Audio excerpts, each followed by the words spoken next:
आप देख रहे हैं नई खबर, सिर्फ सच। नमस्कार, मैं दीपाली और आप देख रहे हैं नई खबर, शहर आपका, खबर आपकी। गायकी में ठुमरी की ठसक और कजरी के छींटों के साथ साथ हर धुन पर निकलते बोल में नृत्य जैसी लचक, लोग से जुड़ जाने और उसे खुद से जोड़ देने वाले भाव भंगिमाएं यूं ही नहीं है। संगीत जगत का जाना माना नाम पद्मश्री शारदा सिन्हा अपने आप में लोक गायकी का एक स्कूल है। प्रसिद्ध लोक गायिका पद्मश्री शारदा सिन्हा ने कहा कि फिल्मों में लोक गीतों को शामिल किए जाने से फिल्मों का हिट हो जाना निश्चित हो जाता है। इसके कई उदाहरण देखने को भी मिलते हैं।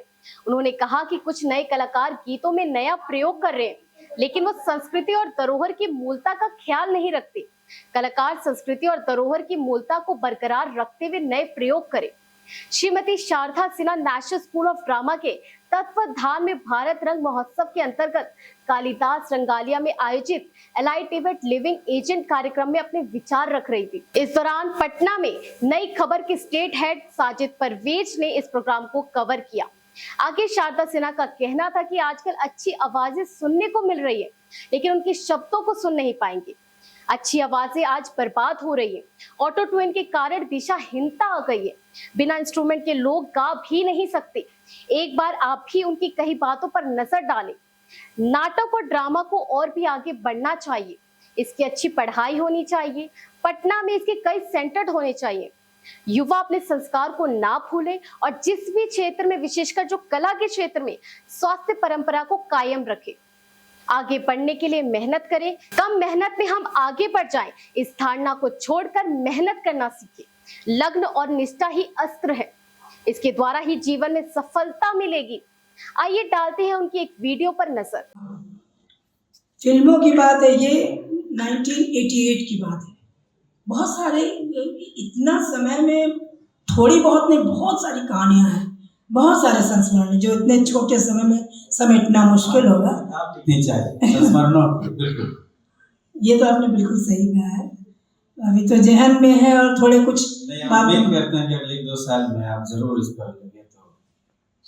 तो ये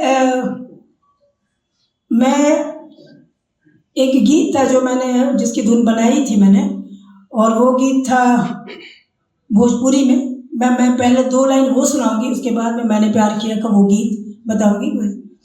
और इसके पहले मैं, एक फिल्म थी भोजपुरी, माई फिल्म थी, नाम था उसका। उसकी रिकॉर्डिंग में मैं गई थी बॉम्बे में रिकॉर्डिंग चल रही थी। और चूँकि श्रद्धांजलि जो मैंने अभी विद्यापति का गाया, वो ताराचंद बड़जात्या जी जो है, जो राष्ट्रीय प्रोडक्शन के मालिक थे, उन्होंने सुना था, उनको बहुत पसंद आया था, मेरी गायकी अच्छी लगी थी।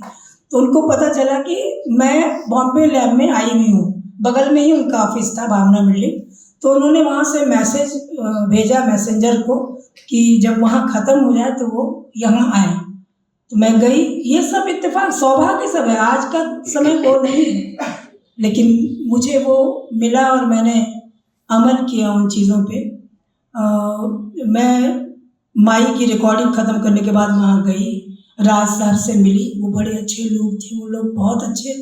और पता चला कि वो वहाँ एक फ़िल्म का निर्माण होने जा रहा है, जिसमें मेरी जो आवाज़ है, वो चाहते हैं कि उस आवाज़ में मैं भी एक गीत उसमें गाऊँ। अभी तक कुछ निश्चित नहीं था, लेकिन उन्होंने कहा कि हम चाहते हैं, इस पर विचार करेंगे, लेकिन आप एक गीत इसमें हम लोग चाहते हैं।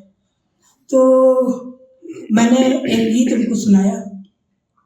वो गीत था भोजपुरी का, जिसको यहाँ भोजपुरी के एक अच्छे गायक, एक अच्छे राइटर जो दिवंगत हो गए, ब्रजकिशोर दुबे जी, उनका लिखा हुआ एक गीत था, जिसको मैंने भोजपुरी में गाया कि कुछो ना बोलब चाहे, कुछो ना बोलब चाहे, कोनो सजद